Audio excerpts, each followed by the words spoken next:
युग चैनल में आपका हार्दिक स्वागत है। मैं बात करूंगा 8वें वेतन आयोग को लेकर केंद्रीय कर्मचारियों में किस तरीके के गुस्सा है, रोष है। आपको 19 सितंबर की तस्वीरें देखनी होंगी। आखिर सरकार पर भरोसा उड़ गया और सरकार के ऊपर सवाल उठाए। और साथ ही मैं बात करूंगा कि आखिर सरकार 8वें वेतन आयोग को लेकर गंभीर क्यों नहीं है, आखिर ये अपने पत्ते कब खोलेगी। और मैं बात करूंगा आपको 3 महीने का डीए एरियर के साथ कब होगी घोषणा, ताकि आपकी दिवाली दशहरा त्योहार आपके साथ मन सके जैसे कि सरकार कर रही है, चाहे गणेश चतुर्थी हो, ओणम हो या कलकत्ता का फेस्टिवल आप समझ सकते हो, दुर्गा जी की पूजा, वहां पर उन्होंने कह दिया कि आपको जल्दी पेमेंट मिलेगा, आपको पेंशन मिलेगी। और इस महीने भी कहा है कि 26 तारीख तक आपके खाते में पेंशन आ जाएगी। लेकिन 8वें वेतन आयोग पर सरकार के ऊपर कितना और दबाव बनाना चाहिए। 19 सितंबर का दिन जहां पर जेसीएम के स्टाफ साइड कि आप समझ सकते हो सचिव शिवगोपाल मिश्रा जी ने आह्वान किया था और शाम की संध्या पे कहा था ये सरकार अब मानेगी नहीं, आपको अंगुली टेढ़ी करनी पड़ेगी। और 19 सितंबर को उसका ट्रेलर दिखाया पूरे देश के अंदर ऑल इंडिया रेलवे फेडरेशन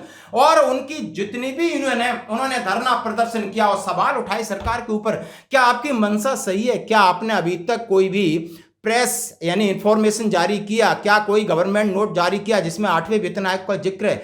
आपने आपके ब्रॉडकास्टिंग मिनिस्टर ने यानी 16 जनवरी 2025 को चुपके से कह दिया कि 8वां वेतन आयोग मिलेगा। उसके बाद हम लगातार आपसे सवाल पूछ रहे, राज्यसभा लोकसभा रोडों पर मजबूर कर दिया, आप अपने पत्ते नहीं खोल रहे, मजबूर कर दिया। आपने ये एक बार भी नहीं कहा कि आपने टाइमलाइन नहीं बताई, जैसा कि हम सभी जानते हैं कि 1 जनवरी 2026 से 8वां वेतन आयोग लागू है और 31 दिसंबर 2025 को 7वें वेतन आयोग की अवधि समाप्त हो रही है। और सरकार से बड़ी उम्मीद है और सरकार ने तेजी दिखाई, हमसे टर्म्स ऑफ रेफरेंस के लिए जो चीजें मांगी हमने सबमिट किया, सभी ने दिया। और उसके बाद सरकार अधिसूचना क्यों जारी नहीं कर रही है? क्या सरकार की मजबूरी है? क्या सरकार की परेशानी है? इसी को लेकर के बहुत सारे सवाल पूछे गए कि नोटिफिकेशन जारी करिए अक्टूबर तक, नहीं बहुत बड़ा धरना प्रदर्शन करेगा, अंगुली टेढ़ी करेंगे, यानी हमें घी निकालना आता है। और उन्होंने कहा हम नॉन पॉलिटिकल है, ना हमें भारतीय जनता पार्टी से मतलब है, ना कांग्रेस से मतलब, हम अपने कर्मचारियों के हितों की बात करेंगे, चाहे वो देश केंद्रीय कर्मचारी हैं, राज्य सरकार कर्मचारी हैं, सब इससे प्रभावित होते हैं। सबको उम्मीद है कि 10 साल बाद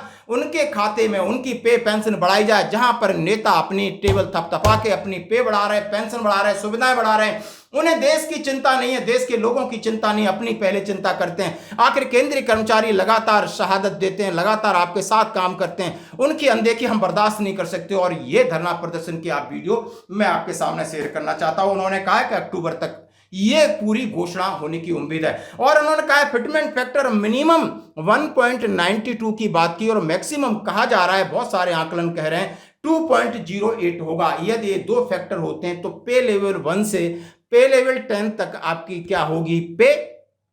और बात करूंगा यदि सिपाही से कैप्टन तक की क्या होगी पेंशन। यानी ये हर सर्विस क्राइटेरिया के हिसाब से काफी चल रहा है, इसके बारे में बात करना जरूरी है।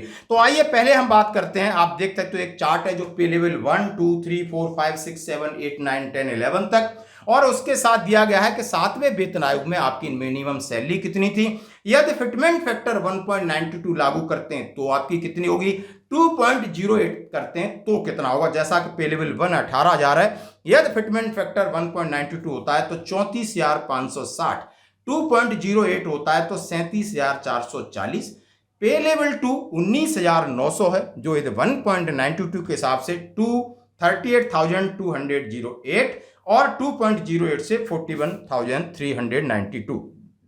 अब शुरू होता है पे लेवल 3 से पे लेवल 11, जहां पर पे लेवल 3 में सेना के सिपाही आते हैं 21,700 वाले 41,664 1.92 के हिसाब से, और 2.08 के हिसाब से 45,136। नायक पे लेवल 4 25,500 से बढ़कर 48,960 या 53,040 होगी। हवलदार 5 जो 29,200 से बढ़कर 56,064 या 60,736। नायब सूबेदार जो पे लेवल 6 में है 35,400 से बढ़कर 67,968 या ये उनकी होगी 73,632। सूबेदार 7 पे है 44,900 से बढ़कर 86,208 या 93,392। सूबेदार मेजर आप समझ सकते हो जिस पे लेवल 8 की जो तनख्वाह है 47,600 से बढ़कर 91,392 या 91,392 या 99,008। यानी पे लेवल 9 53,100 जो 1,01,952 या 1,10,448। पे लेवल 10 जिसमें लेफ्टिनेंट और कैप्टन आते हैं 56,100, 10,000, 1,07,712 और 1,16,688। और पे लेवल 11 जो कि 67,700 से बढ़कर 1,29,984 और 1,40,816। और इन अधिकतम यानी पे लेवल 18 जो 2.5 लाख है वो लगभग 4,80,000 या 5,20,000 होगी, जैसा कि आप चार्ट में देख सकते हो। चार्ट आपके सामने।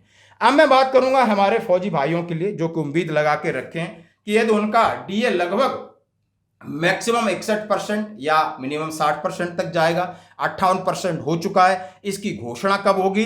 लेकिन यह बात मैं कहूंगा कि जो चार्ट आपके सामने दिखा रहा हूं जिसमें 2.08 फिटमेंट फैक्टर को रखा गया है उससे आपकी कितनी बढ़ोतरी। यदि सिपाही आप 15 साल के हैं, सिपाही 17 साल के हैं, सिपाही 19 साल के हैं, नायक आप 15 साल के हैं, नायक आप 17 साल के हैं, नायक 22 साल के हैं, हवलदार 19, 20, 22, 24, इस तरीके से जो चार्ट आपके सामने है। और इस चार्ट पे जो स्क्रॉल हो रहा है जरा इसके बारे में बात करते हैं। सिपाही आप 15 साल हैं तो आपकी कितनी बढ़ेगी, यानी 20,325 और आपका डीए मर्ज होने के बाद 32,520 होती है, तो आपको सीधा 9,756 का फायदा होगा, यानी आपकी 42,276 हो जाएगी। यदि 17 साल के सिपाही हैं तो जैसा आप देख सकते हो कि आपका क्वालिफाइंग सर्विस कितनी है, OROP 3 में आपकी 20,463 है, डीए मर्ज करने के बाद 32,740 होती है और उसके बाद 8वें वेतन आयोग में आपकी 42,563 होगी, यानी 9,823 का फायदा होगा। अब मैं आगे चार्ट में आप देख रहिए कितना फायदा होगा, सिर्फ मैं वो आंकड़े आपके सामने रख रहा हूं।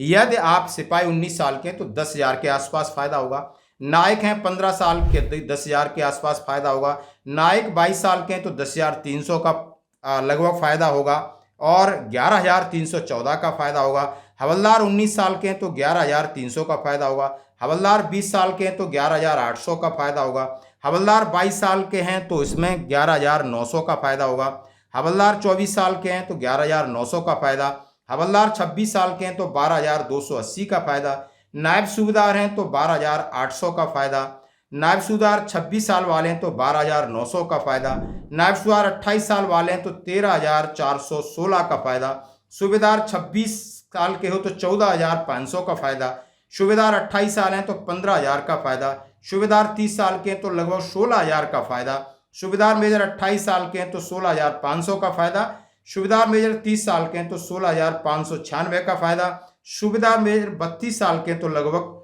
16,600 का फायदा। यदि लेफ्टिनेंट हैं 28 से लगाकर 32 तो लगभग 19,000 और 20,000 के बीच में फायदा है। कैप्टन है 30 से 32 साल तो आपका 20 से 22,000 का फायदा है। और ये पर्टिकुलर पूरा चार्ट आपके सामने है, आप इसका स्क्रीनशॉट लेके देख सकते हो कि किस तरीके से हमें, यानी यदि हम सिपाही हैं 15 साल सर्विस है, 17 साल है, 19 है, नायक हैं 15, 17, 22 है, हवलदार हैं अलग अलग सर्विस में, नायब सूबेदार अलग अलग हैं, सूबेदार हैं, सूबेदार मेजर हैं, लेफ्टिनेंट है, कैप्टन है। तो आपका आइडिया लगाया है कि 2.08 की जो धूम मची है उससे हमारे पेंशनर भाइयों को क्या फायदा हो सकता है। और मैंने पे लेवल 1 से लगाकर 11 तक ये चीजें कवर की कि आखिर इससे आपको क्या फायदा होगा। अब मैं बात करूंगा डीए की, जैसा का इंतजार है आखिर लेटेस्ट अपडेट क्या है। केंद्रीय कर्मचारी नोट कर लें कि 15 अक्टूबर को सरकार की तरफ से मिलने जा रही है गुड न्यूज, एक झटके में बढ़ जाएगी सैलरी। हाँ जी दोस्तों, देश के 1 करोड़ से ज्यादा केंद्रीय कर्मचारी पेंशन भोगियों के लिए त्योहारी सीजन की सबसे बड़ी खुशखबरी आने वाली है। इंतजार की घड़ियां समाप्त होगी और वो इंतजार है यानी जुलाई, अगस्त, सितंबर 3 महीने का डीए एरियर और अक्टूबर में डीए लगा करके हमारी पेंशन में ग्रॉस बढ़ोतरी। और इसके लिए दोस्तों उन्होंने तारीख बताई है, उन्होंने कहा कैबिनेट की बैठक में महंगाई भत्ते की बंपर इजाफे का ऐलान होगा और 15 अक्टूबर को होगा। उन्होंने कहा है हाँ जी 15 अक्टूबर को कैबिनेट बैठक होगी और उसमें इसकी घोषणा होगी, जैसा कि आप देख सकते हैं हिंदुस्तान टाइम्स कह रहा है। और ये इन्होंने सीधे सीधे आंकड़े कहे कि जो डीए आपका 55% से बढ़कर 58 यानी 58% होगा और 3% जो पे और पेंशनर्स हैं, जो पे और पेंशन में सीधी बढ़ोतरी होगी, उसका भुगतान उन्होंने कहा है दिवाली से पहले दशहरा के बाद यानी 15 अक्टूबर कैबिनेट बैठक तय की है। तो दोस्तों ये था अपडेट, धन्यवाद।